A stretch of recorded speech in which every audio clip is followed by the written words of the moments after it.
Okay, I hope I could explain this concept clearly because it's clear to me, and if it's clear to you after I explain it, then I did a good job. This is a liver. I think you could recognize that pretty quickly. It's a fetal liver. That you don't know. But what you probably may have noticed is that there's increased numbers of cells within the liver that look like they don't belong there. Now, you really don't know from this powder what they are, but if you look closely, you could see that they are hematopoietic cells. So you have hematopoiesis going on in the liver because the liver should not normally have hematopoiesis. It usually is in the bone marrow. This is extramedullary hematopoiesis. Now, if you remember your basic embryology, there normally is a little bit of hematopoiesis left in the liver when the baby is born, but very soon, probably days approximately, there's hardly any. So if there is a hemolytic process going on in newborns, such as an Rh incompatibility, there is a reaction to that by an increased amount of hematopoiesis responding to the increased destruction of the red cells. So not only will there be increased hematopoiesis or erythropoiesis really in the bone marrow, but there'll be an increased amount of erythropoiesis in places where normally you shouldn't have much, and that's the liver.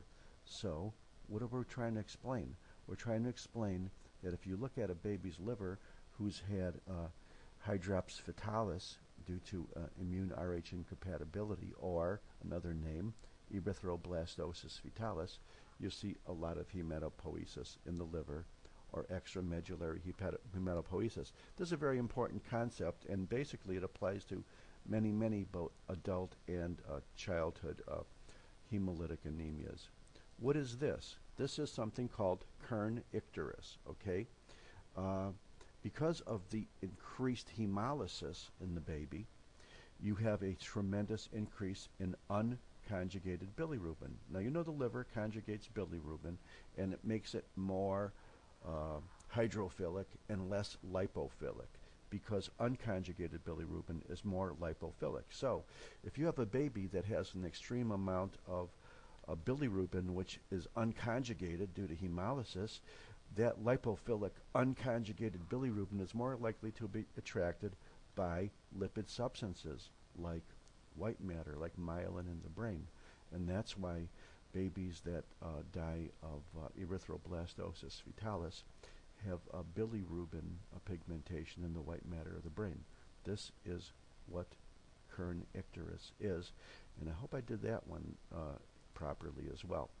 We've gone through this again, but here's a little diagram to explain what's going on here with the most common type of immune hydrops. You have the Rh negative mother sensitizing her antibodies to the antigens of the baby, which are Rh positive. And basically, because these cells are hemolyzing, you are making up for it by having a high output cardiac failure, which is then becomes decompensated with hydrops. And in addition, these cells breaking down are increasingly releasing more amounts of bilirubin to produce jaundice and Kern icterus, primarily of the unconjugated type. Okay, let's talk about some of the classical inborn errors of metabolism, so-called genetic diseases. We may have touched on them in the genetics chapter, but let's say a few words about three common things, of which by far overwhelmingly the most important thing is cystic fibrosis. Let's talk about the basic concepts with PKU and galactosemia, because they're both very similar. Phenylketonuria, or PKU, is a disease, complex genetics. It's very common in people from Scandinavia, very uncommon in African Americans and Jews. It's an autosomal recessive disease. It has all the classical features of autosomal recessive, and basically it's a point mutation which results in the inability to make phenylalanine hydroxylase, and therefore phenylalanine can't be hydroxylated, and therefore it builds up. It builds up in the brain, causes mental retardation, And the phenylalanine metabolites then are excreted in the urine. So, there's a urine test.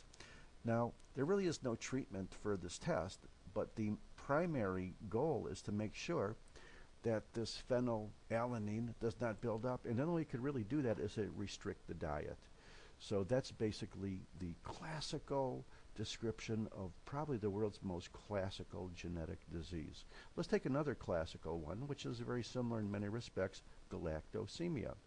Okay, well, lactose, also an autosomal recessive disease. Lactose breaks down to glucose and galactose. Well, there's an enzyme called GALT, galactose 1 phosphate uridyl transferase. And it, of course, is involved in the first step of transformation of this galactose here to glucose. But let's say there's a problem in this enzyme being present, like maybe a mutation which results in no enzyme. Well, then you have a buildup of galactose, don't you? Because it's not being transformed to glucose, so you have galactosemia. And clinically, that's going to result as buildup of galactose in liver, in lens, in brain, a whole wide variety of places. The baby's primary source of galactose is milk, mother's milk. So, as you might guess, the primary treatment of the disease is to completely remove galactose from the diet for at least the first 2 years of life. And there are easy ways of testing it. One way is to look for reducing sugar in the urine. And there's a way you can also do a GALT assay in tissue as well. There's a whole bunch of ways you could diagnose it in the lab. Cystic fibrosis. This is the biggie, folks. This is the one we're going to talk about the most because it has the greatest impact on babies. And it's a very serious disease. It has a complex genetics. In some respects, it could be a disease that's very easy to look at. It's both a genetic as well as an environmental disease, so it's really a combination, isn't it? It has classical morphologies, classical clinical courses, and it's a very, very, very serious disease. Let's look at some of the statistics. It's autosomal recessive, like the other two. It is the most common lethal genetic disease. Okay, it affecting Caucasians. It's 1 in 3,000 babies born in the U.S. will have cystic fibrosis, also called mucoviscidosis, and it's easy to understand why when we get into it, and we will. So if you have about a couple percent of the population that are carriers, and they happen to hook up with other carriers, if you do the math, you could see, because it's an autosomal recessive disease, you're going to have about 1 in 3,000 babies having cystic fibrosis, expressed in a whole spectrum of changes from relatively minor to serious to fatal. It involves clinically and histologically basically exocrine glands, including the lining of the respiratory, gastrointestinal, and reproductive tract. So it likes to affect glands. And one of the common features of it is that when we get into the pathology of disease, we're going to see that it results in abnormally thick mucus because the mucus is not being broken up enough by the chlorides, and therefore you have a disease also called mucoviscidosis. And because these mucus plugs are blocking the ducts, it sets up a pattern for infections as well. We'll get into this in the next thing because we're going to go into the chemistry in a little bit of detail. Thank you very much.